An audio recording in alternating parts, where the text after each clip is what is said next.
पूर्व नियोजित कार्यक्रम के तहत समाजवादी पार्टी के कार्यकर्ताओं ने पदमार्च कर सरकार के खिलाफ हल्ला बोला।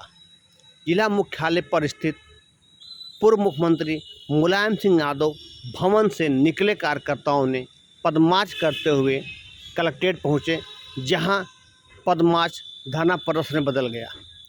धरने की अगुवाई कर रहे पूर्व मंत्री राममूर्ति वर्मा ने कहा कि सरकार शुद्ध रूप से किसानों को नवयुवकों को ठग रही है। सपा जिला अध्यक्ष जंग बहादुर यादव ने कहा कि आज किसान एक बोरी यूरिया के लिए दर दर ठोकर खा रहा है। किसानों को यूरिया नहीं मिल पा रही है। वही यूरिया भारतीय जनता पार्टी के बड़े कार्यकर्ताओं के घर, बड़े नेताओं के घर पहुंचाया जा रहा है।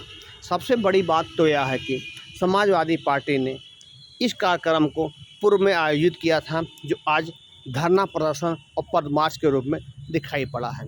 सबसे बड़ी बात तो यह है कि सैकड़ों कार्यकर्ताओं के साथ समाजवादी पार्टी के कार्यकर्ताओं ने कलेक्ट्रेट पर धरना प्रदर्शन किया और सरकार के खिलाफ जमकर नारेबाजी की। कार्यकर्ताओं ने वोट चोर गद्दी छोड़ के नारों के साथ सरकार के खिलाफ जमकर नारेबाजी की। कहीं न कहीं समाजवादी पार्टी अपने मकसद में कामयाब भी रही। सबसे बड़ी बात तो यह है कि काफ़ी दिनों के बाद समाजवादी पार्टी के कार्यकर्ता सड़क पर संघर्ष करते हुए दिखाई दिए। कहीं न कहीं यह समाजवादी पार्टी के लिए संजीवनी का काम यूरिया के लिए किसान दर दर लाठियाँ खा रहा है। किसानों को लगातार अपमानित होना पड़ रहा है।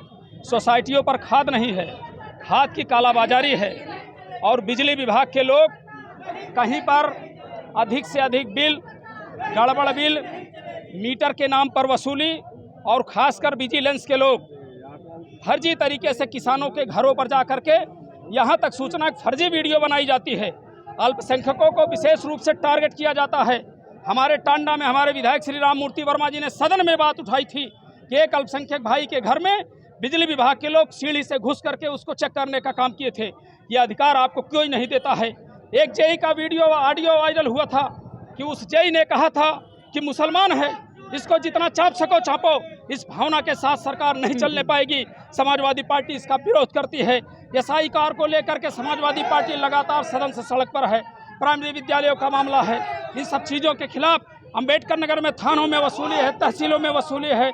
इन सब चीज़ों के खिलाफ, खाद और बिजली के खिलाफ समाजवादी पार्टी सड़क पर सांकेतिक रूप से है। ज़रूरत पड़ेगी तो बड़ा आंदोलन करके सरकार को सत्ता से बाहर करेगी, प्रशासन की चोड़े हिलाने का काम करेगी समाजवादी पार्टी अंबेडकर नगर। इन्होंने देश के गरीबों, मजलूमों को ठगने का काम किया है, लूटने का काम किया है, लोगों को गुमराह करके 2 बार सत्ता में आने का काम किया है। इसलिए भारतीय जनता पार्टी की बात को न हम सुनते हैं, न इस देश के लोगों ने सुनना बंद कर दिया है।